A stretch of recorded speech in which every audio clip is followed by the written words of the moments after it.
is there also something else from the past that this is reminding you of? Managing anticipatory grief. There's a lot of stuff. One of the biggest things is validation. People feel how they feel. Not everybody cries. Not everybody gets angry. Not everybody goes numb. Some people feel an extremely intense reaction towards something that somebody else may not have as an intensive reaction. You feel how you feel, and validating that. For a lot of people, tying it back to the physiology and helping them recognize this is a neurochemical based response to a threat. Can give a little meaning to it. It's not, you can think yourself out of this. You can't will yourself out of this. This is a real threat, and it's a real physiological response. Validating that for some people can help them potentially embrace what's going on instead of telling themselves they should feel differently or they shouldn't do this. Help them define what a rich and meaningful life in the and is. You know, I want to have my richest, most meaningful life and accept that my parent currently has cancer. So how can I have a rich and meaningful life while this is also going on?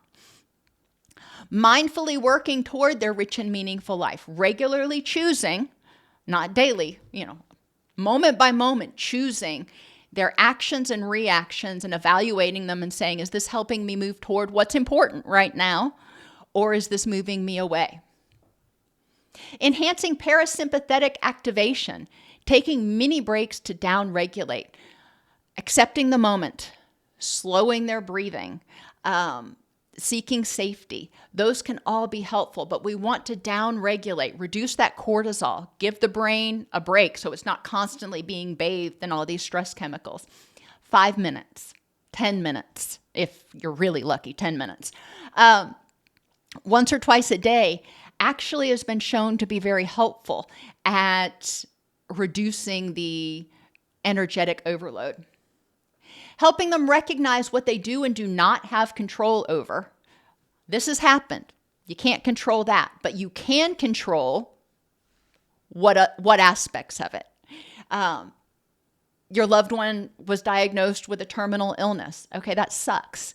You have no control over that. What can you do?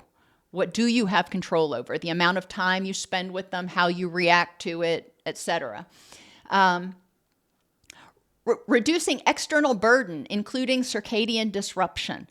When our circadian rhythms are disrupted, it disrupts our blood sugar, it disrupts our hormones, our neurotransmitters. It makes everything seem harder, heavier, more overwhelming. To the best of their ability, what can they do to stabilize their circadian rhythms and we may be dreaming here, but get a good solid 7 hours of sleep? And if they can't do that, what is the closest they can get? Improve social support and reduce isolation. This may mean connecting them with support groups, connecting them with their spiritual leaders, connecting them with maybe one other person who's been through something similar. Sometimes people are willing to be sort of mentors or guides through the process. If they've already been there, they can sit with you while you go through it. Sometimes it's connecting them with social workers or programs that are able to help them reduce their isolation and get more support. Enhance resilience, focusing on dialectics. As I mentioned, helping them accept and acknowledge what sucks. We're not taking that away. And we're also going to acknowledge that there are some good things going on. And that can be really important. Maybe it's not necessarily the good things with the person. Maybe mom has cancer or something, but Junior just got straight A's or made the honor roll, and you've got a job and you've got a roof over your head. This over here sucks. Yes. Not denying that. But there's balance. There is something in there to kind of balance it out. So everything in life is not oppressive. And encourage people to recognize the impact of prior traumas. Recognize how those prior traumas, those prior periods in their life where they felt hopeless and helpless, are intensifying their desire now to not feel powerless and unsafe.